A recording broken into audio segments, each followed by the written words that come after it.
All right, welcome back to the shop. So in this video, I'm going to be taking apart this Cat 740 wheel brake unit. It's got hydraulic brake discs in there, so it works kind of like the clutches in a transmission, kind of like just like one clutch pack. Whenever you hit the brakes, it just has a piston back here that it forces hydraulic oil behind, compresses on those, and that's your brakes. And they're expensive to rebuild when they do need to be rebuilt, but they last a long time. I mean, you can get an operator that can destroy them pretty quick, but you know, the truck has a Jake brake on it, on the engine, and even with kind of abuse that we do get from the operators, they last a long time. That one on the ground there, I've got to pull apart as well. This one here, I can't remember if it just failed, if it was the wheel seal that failed or if it was the clutches that failed. If it's the clutches that failed, I'm just going to take it apart, just leave it apart just for parts. And I've got six more of these. I bought a whole bunch of them, and so I can take one apart and rebuild one. I've got the seals, I've got bearings, I've already got all the parts I do need except for discs. And with so many spare ones, I'm not going to buy the discs because that's like $3,000 for all the discs and the plates. So I'm not going to spend the money on that. Obviously, there's no reason to.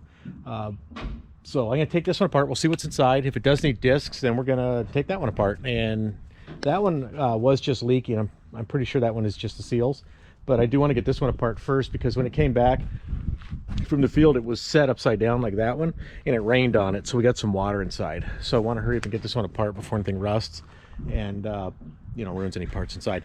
So I already pressure washed it or steam cleaned it. I'm going to go ahead and get it inside, and we'll start taking this one apart. So let's get at it.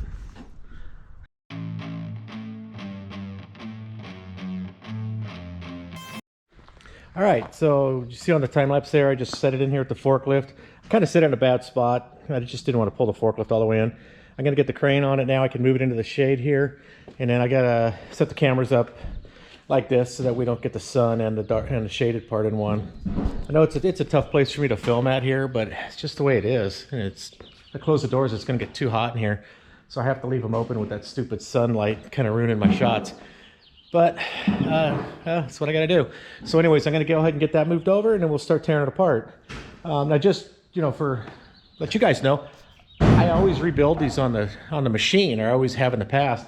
I've never taken one apart on the floor in the shop. So I'm going to be learning a little bit, just kind of how to manipulate that stuff, because usually I've got a sequence to it. I've got a certain way I've been doing them for the last 35 years or whatever. You know, these ones and bigger ones. You know, one's off of 657 scrapers. I've done a ton of those too. But anyways, I have assembled one on the floor. I had a previous video you guys can check out. It was off of a 735, so it's a little smaller. It's got the same brakes and everything, but it's got smaller planetary and stuff. But I didn't take it apart. It was all stuff I bought to assemble. So this one I got to take it apart. So it's going to be a little different. It's not going to be hard, obviously, but it's just, usually I use gravity and my crane to kind of help me get things apart, where this one I'm going to have to try to hook up to that bowl gear and get it out. Hopefully I can just grab it and lift it out. If it's too much of a pain, I'll either lay it on its side, or I could put it on the engine stand here, and then that way I can rotate it around. So I don't know. We'll see. Just kind of play with this one and see how it goes.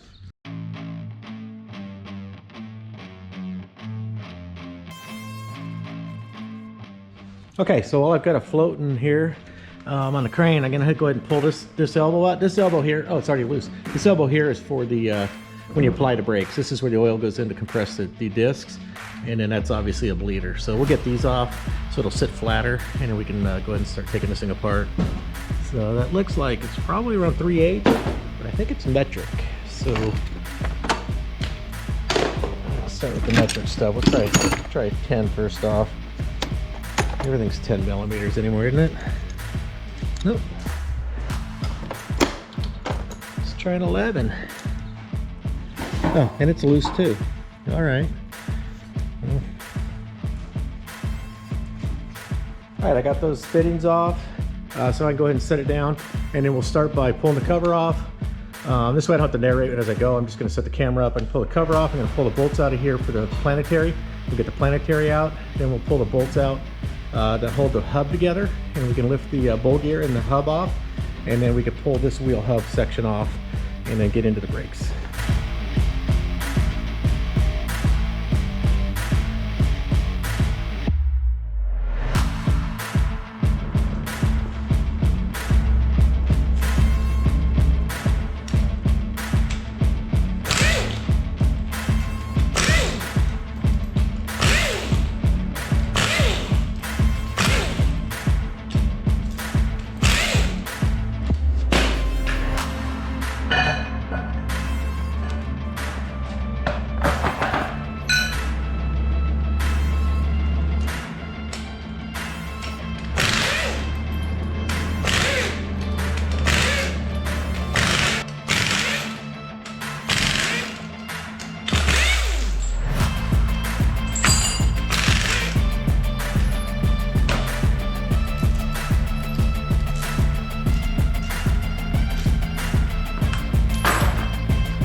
All right, so I gotta take a short break here.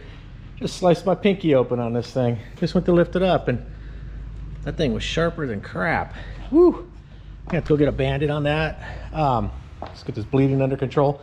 I did see inside there a bunch of steel laying in there, so I'm assuming the bearings are probably shot on this one. So hopefully it's just the wheel bearings, but I don't know, we'll see. If I find too much stuff bad in that one, I'll just get another one. We'll take it apart, and then we'll just keep taking them apart until I find one that's going to be easy and quick to rebuild. So I can go, we've got a machine that needs it. It's just got a leaky wheel seal. And I don't want to go into a full rebuild on one of these if I don't have to. I do have bearings for it, so I can. It's not a big deal. But if the planetary shot, I don't know. We'll see. Let me get this thing bandaged up and then we'll come back. All right, so I've got a bandage on this one.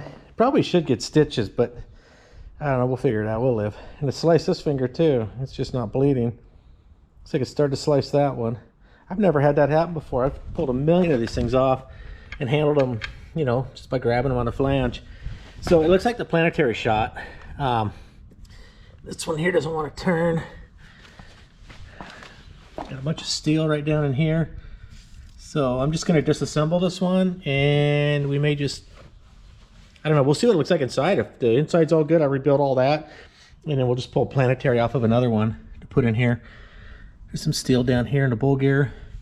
So we'll have to see how this bowl gear is, and we'll see what else we see inside there. I don't know, there's always a surprise when you open something like this up.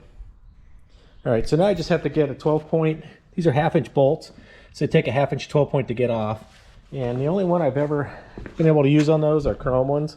I don't have any thin wall 12-point SAEs, but I've been using the same chrome socket.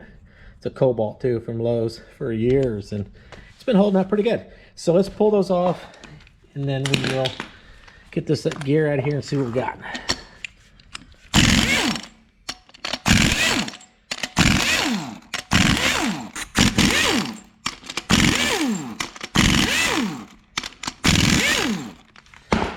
Probably slice my other hand open on this one. Jeez. So this one's got the shims behind it. This is where you set the preload, or the clearance is actually. There's the shims in there. Set the retainer down there. Make sure there's no shims laying there. All right, so now the thing I was wondering about, because when I pull these out in the frame, I just pull this whole hub off and it slides this off.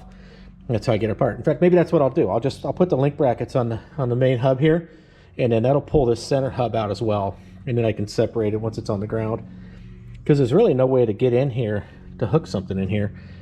And like, I don't know, let me get the crane on it, we'll do it that way.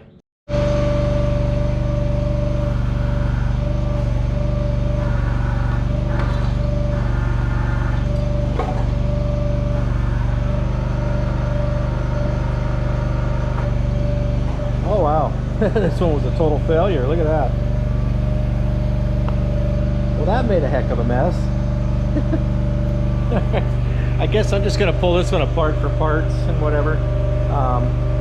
That hub looks really bad inside there where it chewed everything up.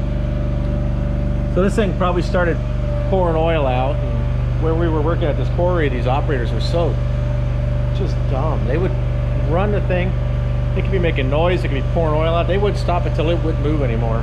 And that must have been the case on this one. I think I remember that happening about 6 months ago. I wasn't positive remembering which wheel was which, but this must be the one. They got it all the way to the dump area and then it just wouldn't move anymore because we ran out of hydraulic oil. And look what he did. I mean, once the wheel starts leaking, I don't know, maybe stop. Or maybe you could hear this grinding when you're running it, you feel it. Anyways, I'm just going to set this stuff aside, and I'll grab another wheel. So let's get the camera under here. I want to show you guys. They just destroyed this whole hub. This whole wheel hub is trash. Look at this. It's just torn apart right there. Wow. Yeah, that's uncalled for to run something like that till it's totally that destroyed.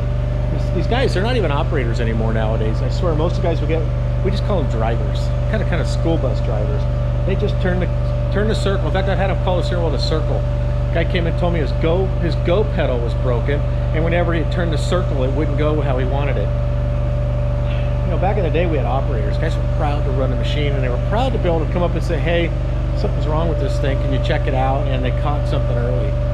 These guys here, this is just uncalled for. This is about $10,000 worth of damage right here. So fortunately I have a lot of spare ones, but it just wasted my money. And the operator, he took his lunchbox and went home, and that was it. Didn't cost him a penny. They brought him out the next day to tear another one up. Yeah, I'm ranting, but it's necessary. So yeah, anyways, I'll come back later and pull the cover off here and see if we can salvage the brake discs. Hopefully those are good. And probably maybe this outer ring might be good, maybe the backing plate, but I doubt it. But this center hub piece is bad. This whole section here is trash. Wow, even the planetary, they ran all the material into there.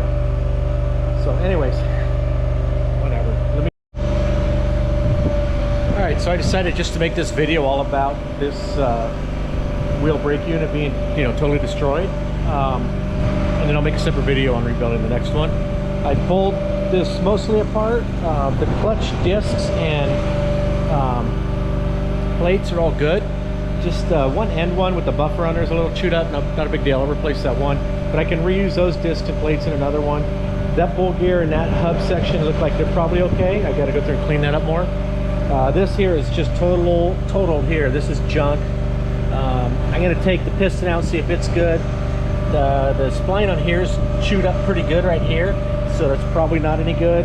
I might save it in case I need it one day. I got a lot of spare ones, but you never know. If I do need that one, I can always clean it up and probably use it. So I'm going to pick this up right now, flip it over, unbolt this center hub out of the middle, and get the piston out as well, and then we'll see what kind of damage is in there. And I'll just get this thing totally apart, and then we'll be able to see what the damage is. Anyways, that'd make a fun video, right? So let me pick this up and then unbolt that, and we'll see what we have.